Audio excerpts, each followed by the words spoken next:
Hey up. I should be saying, instead of hey up, because it's a right Yorkshire thing that, innit? My grandson always says, you should say, hi guys, welcome to my channel. So that's for our Jacob. That's where I've just been. If I want a bit of free time, a bit of time out, I've got at B&Q at Queen's Road. The brilliant staff here are just absolutely amazing, fantastic. And I just chill out. What have I got tonight? I've got a doer. We need a doer at work. So blue lights here, I always stand up on my neck when I see blue lights.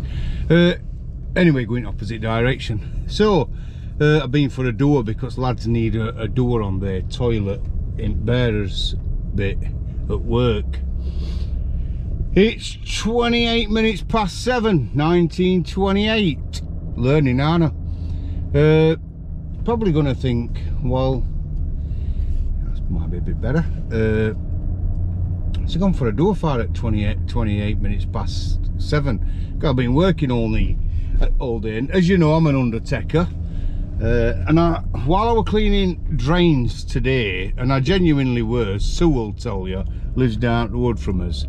My lads were all having the breakfast, and I'm upstairs chilling, and I was down drain, unblocking main manhole cover for building. Talk about fucking stench, it was unbelievable. But Sue says, get lads to do it. And I says, they can't be having the breakfast, Sue. And my father once says to me, never ask anybody to do something they won't do this then. So that's my motto in life. He told me two things: don't get nobody to do something that they won't do this then, and secondly, try and do something good for somebody every day. Don't have to be a big thing. Can be just letting them across the road. Can be just saying good much. Just do something nice once a day. Anyway, that's that bit done. So I've been for a door for lads toilet, and then while I was there I saw two massive plant pots. And while I was back to why I was doing drain, I thought two plant pots there with two big plants in had looked lovely outside at garage door. That what's rattling about is bolts, and that what I've got as well. I've got some bolts. I needed some bolts for another little job that I'm doing. So tomorrow I'll put on YouTube, I'll show you garage entrance we are it is at the moment, just plain, and then I'll show you garage entrance with me two pots at either side. We've been in that building just over 2 years, and it's an ongoing project, and I think it always will be. We reinvest into business all the time. That's why we bought brand new cars. We had cars before, and then we decided on a brand new fleet, because families we care for deserve the very best. It's quite simple. You only get best if you reinvest in your business, like build a garage, like add on everything.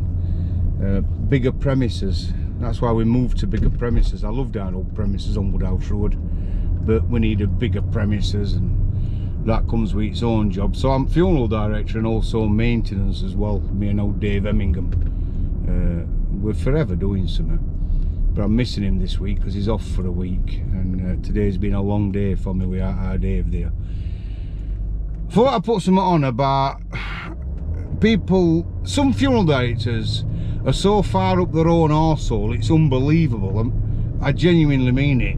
And they talk about, I've got a diploma, I'm a professional funeral director. So I'm just going to make this really clear.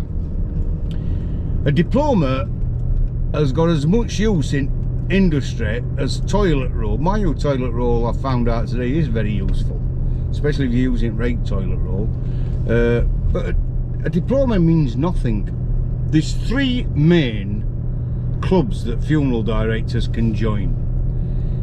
So you got your National Association of Funeral Directors, you've got the SAFE, and then you've got National Federation of Funeral Directors. I've never been a member of SAFE, although I'm thinking of joining it.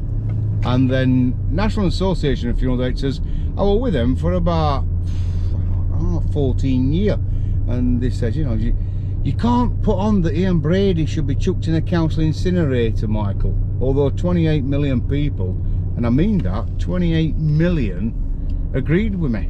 When police has done with contraband, sling it in council incinerator, get rid of the fucking rubbish. That's what should happen to paedophiles and child murderers. But they disagreed with that. They disagreed that I collect food for food bank, and they disagreed that I collect Easter eggs for kids at Easter, who would go we are if we didn't. I collect clothes for homeless. That's what being an undertaker's about, and social media. That's what it should be used for.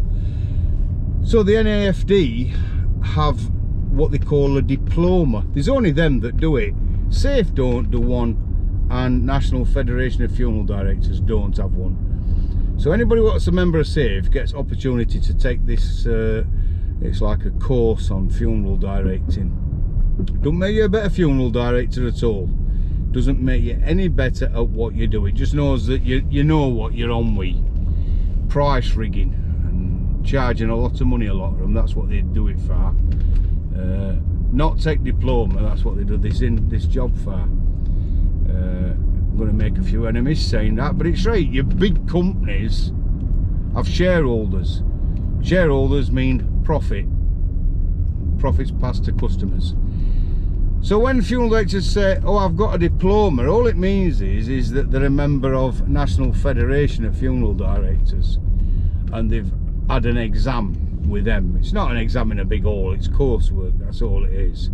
I know somebody who's passed it, and somebody else filled all the stuff in for him.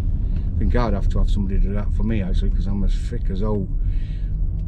What makes you a good funeral director is probably time served for me. 38 years in industry. You never stop learning. You never ever stop learning in this industry. Every day is a new fresh day, and it's all about learning. That's what it's about. So you don't learn everything off a diploma. It just means that you know what you're talking about, or you should know what you're talking about, but it don't make you a good funeral director. What makes you a good funeral director is not having a family's pants down, not ripping them off, not just exploiting them, being right with them, reinvesting in your company. You know what I mean? If you ain't got no cars, buy cars. If you ain't got fridges, get some fridges. If you ain't got premises, look at working towards getting premises.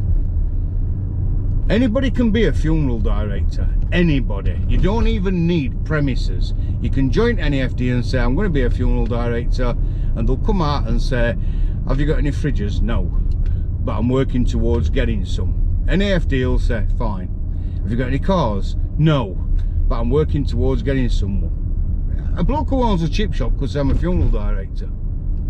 There's no law to say what happens in this industry. And that's where industry is bent and corrupt. And yep, I'm saying it, it's bent and corrupt. Because people can join National Association of Funeral Directors and not have no fridges. They don't have to have fridges. As long as they're working towards getting some, they can use an air conditioning unit from B&Q and think it's adequate, and it's not. So from day one of us opening, we had fridges. We had a 4-bodied fridge that I got off a kid called Tom, brilliant lad, works out at Matlock, and their company is the best, believe me. Tom and his dad, Roger's brilliant, seriously. They do funerals for Dowager, Duchess Chatsworth House. They did that funeral. So they are fantastic. They like cream at industry. A lot of them want a bit cream, but they're not. But them. Anyway, I got right friendly with Tom, and he says, I've got a fridge you can have. And I was just about setting up, and I got a fridge. He basically gave me one. So you don't need nothing. It's best to have it, and that's why I'm just coming past our old premises now on Woodhouse Road. Our old premises had everything. We went from a 4-bodied fridge up to a 18-bodied fridge. That's our old premises on the left hand side there. We rent it to a lass now who does furniture, and she's lovely, Naomi. Diamond of a kid, it really is. Right hard working lass. So I just thought I'd clear that up on social media regarding diplomas and all that. Diplomas don't mean that, oh, we're waving to that kid, letting him go. Diplomas don't mean that you're a good undertaker at all. Anybody can get a diploma. You join NAFD, National Association of Funeral Directors. It confuses me. NAFD and NFFD. National Association of Funeral Directors, National Federation of Funeral Directors. So you join National Association and you say, I want to get a diploma. It's mainly Dignity and Co-op.